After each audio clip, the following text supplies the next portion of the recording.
Alright guys, welcome back to the Dark Souls Remastered walkthrough, Indiana Jones style.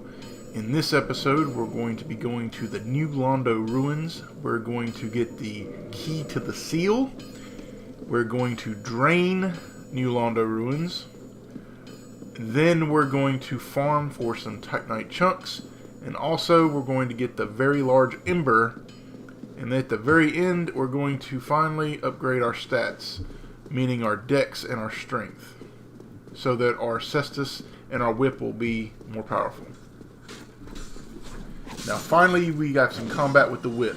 As you can see, it's got good range, a lot better than our fists, and we can knock the shield away of shielded enemies and shoot them. I'll demonstrate it better here with the Balder Knights. So when an enemy with a shield comes up, another good thing about the whip is you can't be parried while using it. So you can attack and they'll never be able to parry you. So you can knock the shield away and then shoot them with the crossbow. It's a good combination, especially in later New Game Pluses, where their health is more substantial. It's a very effective strategy, as you can see. So, in a normal walkthrough, this would be the time you would go to Sin's Fortress, and then you would go to Londo. But this is not a normal walkthrough. We're going to be doing things a lot differently. So we want to go to New Londo ruins for a couple of reasons. Number one, the very large ember is there, which will allow us to finally upgrade our weapons to the maximum plus 15. However, you can't get it unless you get the key to the seal. And normally the key to the seal is not given to you until after you've gotten the Lord Vessel. But we're going to do things differently by getting the key to the seal early by killing an NPC that has possession of the key. Now, by killing this NPC, you will miss out on a few little things. Number one, you'll miss out on a certain spell, but we're not doing a spell build or anything, so we don't have to worry about that. Plus, the spell isn't that great anyway. It's Resist Curse. And the other thing you'll miss out on is after you get the Lord Vessel, when you talk to this NPC, he'll move back to Firelink Shrine and he'll stay there for the rest of the playthrough. And he'll sell you Transient Curses for a discounted price, and they're infinite. So, yeah, it's a nice little bonus if you keep him alive. But we're not interested in that because we want the key to the seal more than we want Transient Curses at a discounted price. Speaking of Transient Curses, this is where we're going to have to start utilizing them, because the ghosts in New Londo ruins cannot be damaged in any other way except unless you have a cursed weapon. Now, we did advance this guy's dialogue, the Crest Fallen Warrior, so we can kill him now. He's went hollow. Most of the time he'll just roll off the cliff if you back him up far enough, but we're just going to parry him to death. He's easy enough to parry, so... It really is sad in Dark Souls. There's not really any happy endings. And there he goes. Well, I tried to kill him by parrying him, but there's not a lot of happy endings in Dark Souls, but I guess with a name like Dark Souls, you don't expect a happy ending, but there really is no happy endings here. So when we get to this bridge, we want to make sure we use the Transient Curse. And now we're going to utilize our whip. The whip is a very decent weapon. A lot of people don't think it's that great, and they say, "Oh, no, it's a gimmicky weapon." And I actually heard some YouTubers say it, unless you're running an Indiana Jones character, in which we are. So, but if you double hand it, it will do a decent amount of damage, and we don't have it fully upgraded yet. So, and our dex is definitely not upgraded, so we'll get even more damage out of it. Plus, if you buff your weapons, you know, you'll get even more damage. But these ghosts, they're very dangerous, very dangerous. They can gang up on you, they have good range with their weapons, and they're quite annoying because they can hit you through walls, and they can surprise you from underneath the floor too, so you got to be very wary of where they are and what they can do to you. So right here, we want to run across this bridge, and as soon as we get through the door, we're going to turn around. This is just to draw a few of them out. And we want to use our crossbow here because we get good penetration. If we shoot one, we can usually hit another one behind it. We'll take a few shots. But here's the really bad part that gets a lot of people. Run over here and wait for this one to spawn behind you, and immediately take his ass out. Because if you don't, he's gonna make it harder on you. Because you got these two coming as well, or three. And once again, we're just gonna. You see how it hits more than one? He gets good penetration right there. So the bolts have worked very well against the ghosts.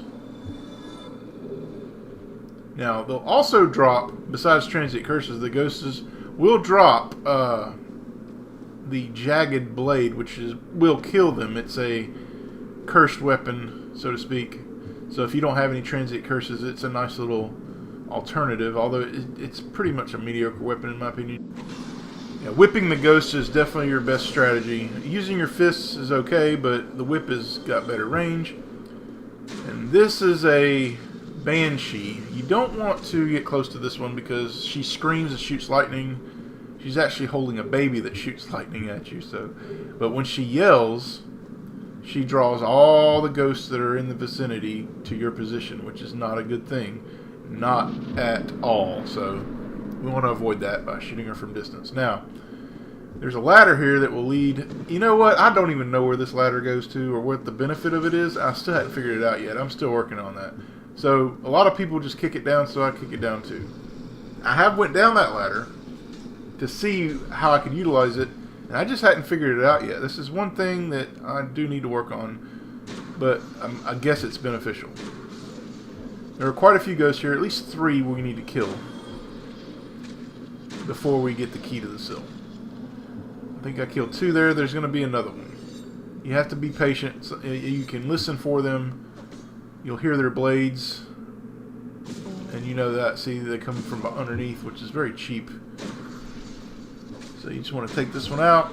Now, this is the tricky part. We don't have a bow, so we have to use our binoculars and shoot the NPC, and the NPC's right there looking at us from above. So you want to try to aim with the binoculars and shoot him, but it's going to take a little bit of effort here. It's not the easiest thing to aim. Plus, he's got these bars that are in front of him too. But if you aim it just right, you will hit him. And once you kill him, you will get the key to the seal. And we can bypass the ghost house that he's surrounded by, which is another good bonus because that area is death incarnate. That you'll die so many times in that place. There's so many ghosts, and they come from every direction. They also come from the water to ambush you as well. Plus, there's a Banshee in there too, which even makes it even more worse because she'll draw all the other ones. Now, you see we've angered him enough. Now he's hostile. See, he's running, just running at us. That's when you know that he's hostile. And if you were to change your mind at this point, if you didn't want to kill him, if you changed your mind and didn't want to kill him, you would have to go to Oswald and request absolution to get him to go unhostile again. But we have no intentions of that. We want to kill him. And I believe that's it.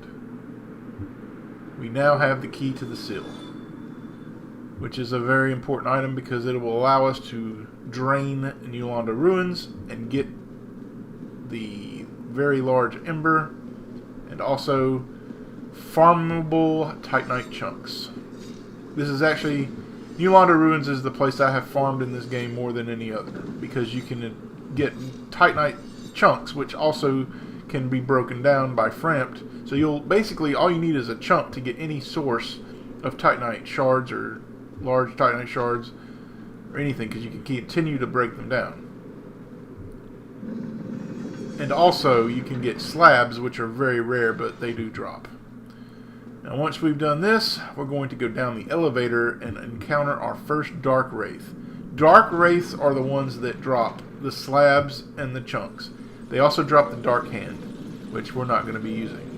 Make sure that you have your gold serpent ring equipped, and you want to have at least 10 humanity, which I have 7 here, but I don't think I'm quite farming yet. Well, yeah, we are going to do it. I'm going to do 3 here to get to 10. This will give you maximum item discovery.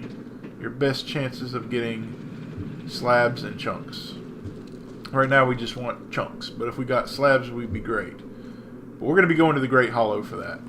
Now, these things will usually charge you like that for their opening attack, which is very easy to parry. It's very slow. But since we're not doing much damage with our cestus right now, we're going to just do backstabs, because we don't have a shield to block their attacks, and if they hit you once with their combo, they're just going to continue to combo you till you're dead. So one hit usually means death. So you better know how to parry these guys, and you better be able to parry them and kill them by riposting them by doing it once. We aren't able to do that yet, unless you learn their attack pattern, which is not too hard to learn. I've just played these games so many times that I know their attack pattern so well. So I'm going to back up and bait them. They'll usually do this 4-hit combo, which I always parry on the 4th hit, and I'll demonstrate it eventually when I see it. Right here. Well, no. Yeah, it was right there, but I missed it. Also, they'll do this drain right there, where it's a very easy chance for you to go behind them and parry when they do that. These are the best enemies in the game to farm, period. They give you a decent amount of souls, too. Now, we kind of cut in halfway through the farming path. Since we got the key to the seal, we went down the elevator. But now, after we get the ember, I'm going to show you the real farming path from beginning to end, and that's going to pretty much be the video. Now, we want to draw this guy out. We don't want to deal with the blob yet. There's a blob down there, which is a pain in the ass. He'll shoot this glob of goo at you that pretty much is like toxic. It drains your health very fast, but it doesn't act as fast as long as toxic. But it's still dangerous nonetheless. Plus, he's got some kind of halberd or something that hits you from long range. And he's got some exploding skulls around him. So what you want to do is just shoot this guy from distance. Make sure you're using the large bolts to get maximum damage.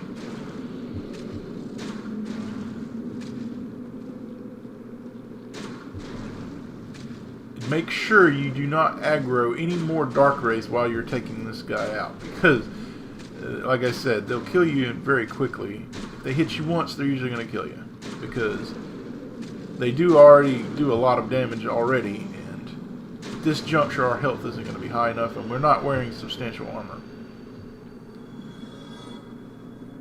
See how it just continues to drain your health like toxic does. You just gotta wait for it to go away. I don't think spinning makes it go any faster, but so there's 2 more dark rays on this side. We want to go ahead, and there's one from the left here. You want to draw him out, or did I already take him out? Yeah, I'd already took him out. Now there's one on the right here. Now that's one way he'll try to attack you with that overhead. And of course, that's the easiest one right there. The stab is definitely the easiest way to parry these guys, but there are other ways you can parry. But I don't recommend trying to parry when they do the 4-hit combo until you get to the 4th hit. I'm gonna try to demonstrate that here. Right here. That's the 4th hit. You want to make sure you parry on the 4th hit. It's too dangerous to do it any other time when he does the 4-hit combo. And you're really not going to know what combo he does unless you just kind of watch him and take a chance. It's kind of like a guessing game in some ways.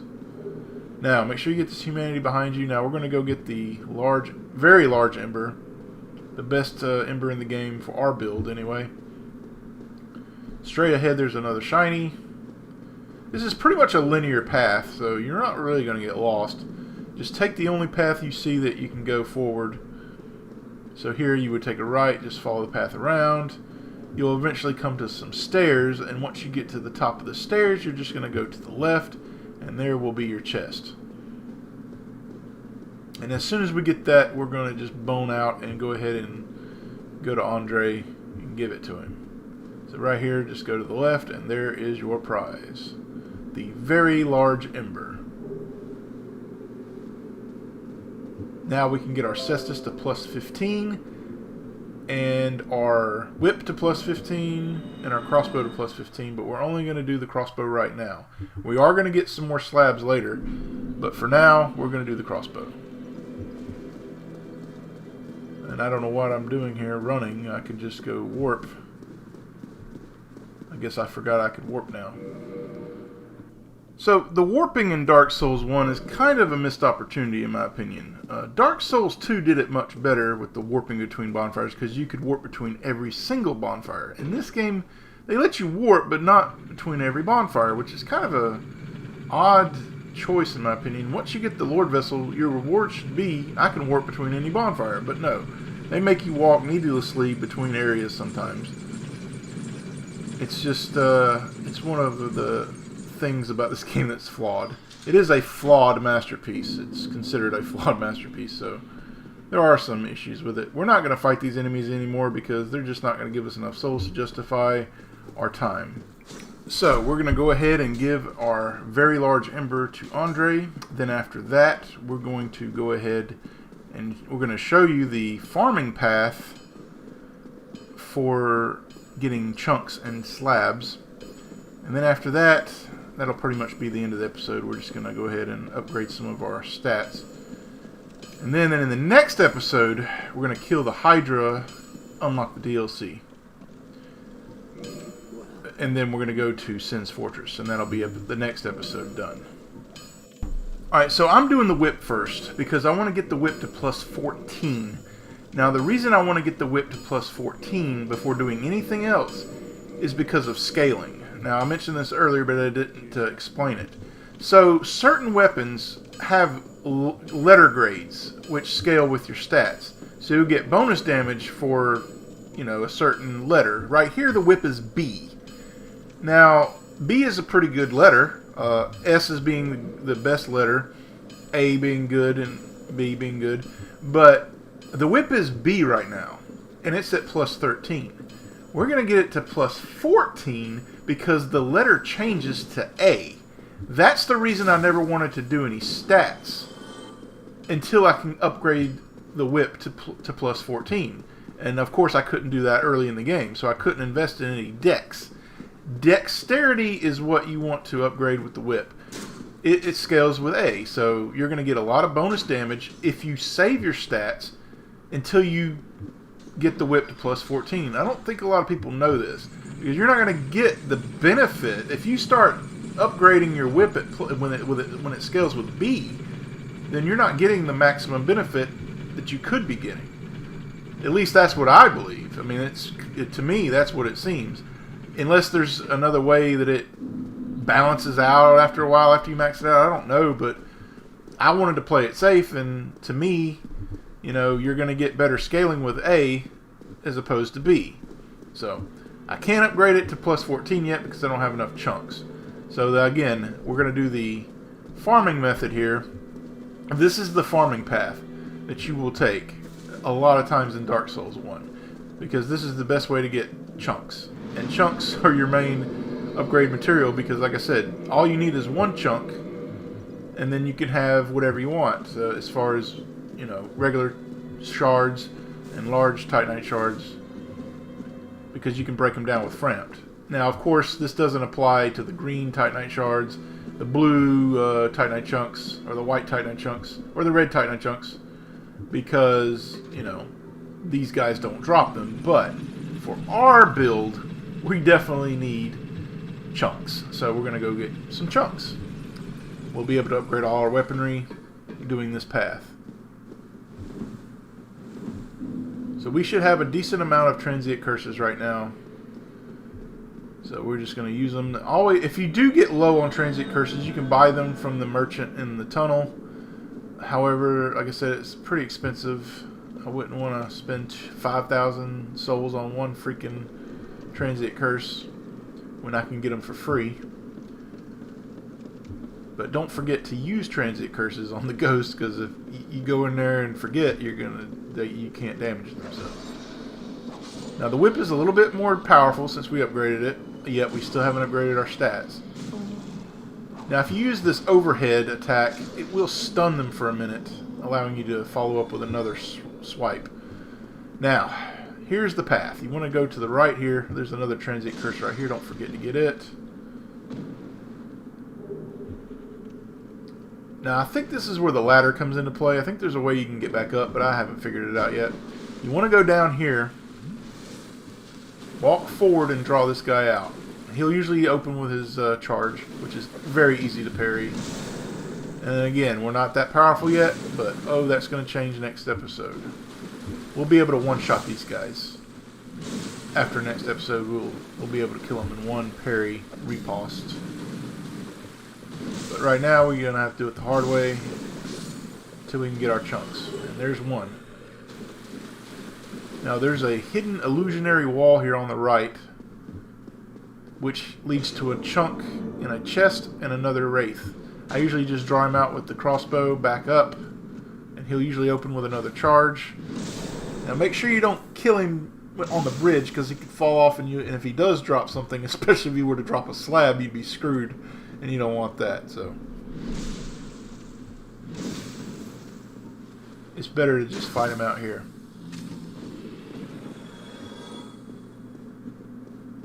And this one will have the chunk. Your Transient Curse lasts a good 5 minutes, so you don't have to worry. You still got a few ghosts to kill in this next area, but you want to come over here to the left, go down these stairs, and get ready to get another one right here.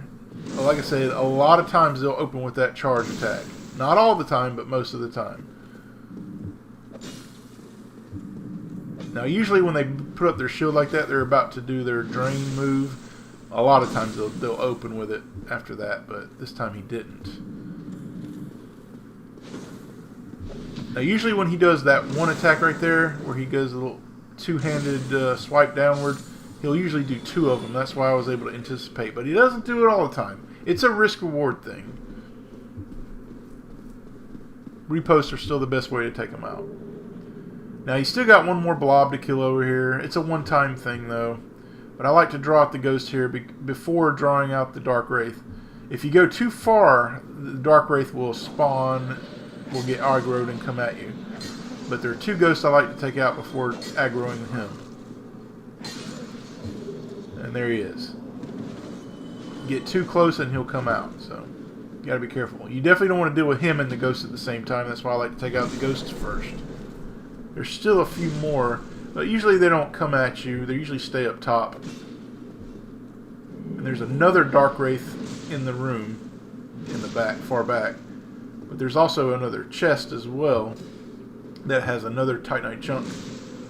So we're going to be fine on upgrading our crossbow and whip to maximum level pretty soon. Well, not the whip, but the crossbow to plus 15. The whip which is plus 14, so we can do our stats scaling properly. Yeah, if they hit you, like I say, they hit you with that combo, man, it's pretty much gonna be game over. With our armor as well, we don't have strong armor, so, and we haven't even upgraded our armor yet. We will once we get Indiana Jones' jacket, which will be in the DLC. That'll be the final piece of armor that we're gonna get. And the only other weapon we're going to get is Aveline in the archives, which we're going to get that as soon as possible because it's the best weapon in our build. Especially it's going to be our main boss killer for sure.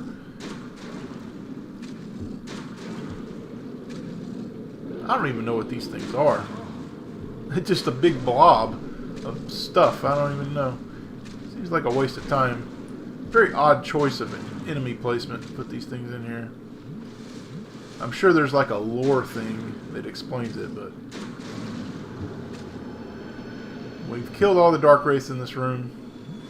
Now, like I said, you just got to kill these things one time. They're a one-time spawn, so are these exploding heads. They don't respawn in here during the farming path.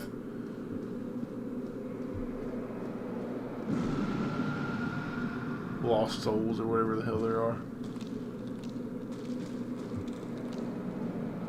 In the corner in the right of the room is the Titanite chunk. Right here. Now we want to come out here and hang a right, sharp right here. And there's going to be another one. Another Dark Wraith here. Again, you can see it's kind of a guarantee they're going to open up with that charge, which makes it easy for you guys to parry, because it's so easy to parry. It's very slow. Very telegraphed. Now, once we kill this guy, don't mess with the dragons, because they're the hardest enemy in the game, pretty much. They're a pain in the ass. Yeah, they drop dragon skills. If you're trying to upgrade a dragon weapon, this is going to be your farming area, but they're not to be messed with. Don't mess with them. They're just not worth it right now. The best way to take them out is bleed, though. Bleed weapons. And power within, which we're not going to be using in this walkthrough, but power within combined with a bleed weapon will usually be your best bet for those guys. And a good katana. I recommend the Chaos Blade, which is my favorite weapon in the game. I am going to be getting the Chaos Blade in this walkthrough just because I want to have it for the second playthrough. But I'm not going to be using it. But I'm just going to get it just so I'll have it. So if you guys are interested in the Chaos Blade, I'll show you guys how to get that.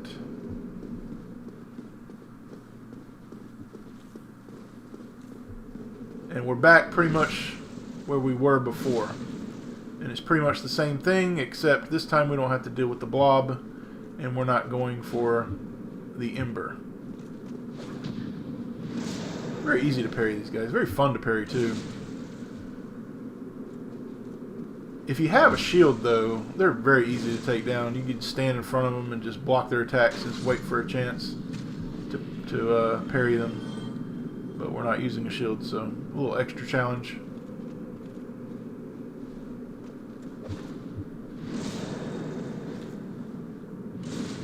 Not having a lot of luck with the drops, but they will drop slabs, just very rarely. But sometimes I've had 2 of them drop in one session, so it's just the luck of the draw type thing. But as far as slabs go, we're going to depend on our side quests we're going to do, and we're also going to go into the Great Hollow, and kill all the 10 crystal lizards. And our chances of getting at least 1 slab are very high. I've seen a YouTuber get 3, so our chances of getting 1 is pretty much guaranteed. And in addition, we're still going to get the Sigmire of Katarina's quest done, and we're going to get a slab for that, and we're going to go into the DLC and get another slab. But we're going to get that right after the Lord Vessel, so we'll be able to upgrade pretty soon. I like to draw this guy out with the crossbow first.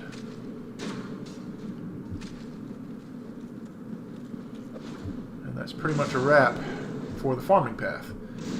And make sure you have a lot of homeward bones, because we're not using any homeward spell. So the only way to get back that I know of is either going through the Valley of the Drakes, which means you got to deal with the dragons, which I'd rather not, or having homeward bones. So make sure you have a healthy stock of homeward bones if you're going to be farming for chunks, which I highly recommend before going to New Londo or Anor Londo, because fighting Ornstein and Smo with upgraded weapons is much easier. Now, we have got to the point where we can get our whip to plus 14, which means we finally can upgrade our stats with dex and strength. Now, our Cestus upgrades scales with strength and dex. Now let's take a look at the whip. The whip now is A. So now we can scale. And now we're going to use all our souls too. All our little pocket souls we got. But we're going to do dex first. And we try to upgrade strength and dex evenly. Although it's not even right now. 15 to 12. 16 to 12. But we'll eventually get them balanced out.